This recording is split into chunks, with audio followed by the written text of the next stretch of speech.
Hi. May auditor doon na papasok. Sabi ni leader. Na-check na ga. Ako, nag-grounding na. Ari na, inayos ko na rin yung gloves ko. Pati itong hairnet ko, ayos na din.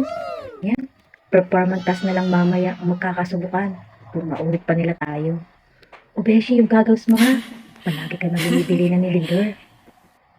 Nahis mo na. O sige, hintayin na lang natin. Walang pasunod. After a 1 hour later, Andiyan na yung mga auditor. Naku naman, talaga ng mga pangmalakasan. May mga dala pang mga kung ano-ano. Talaga nga naman. Maudit pa kaya tayo nito?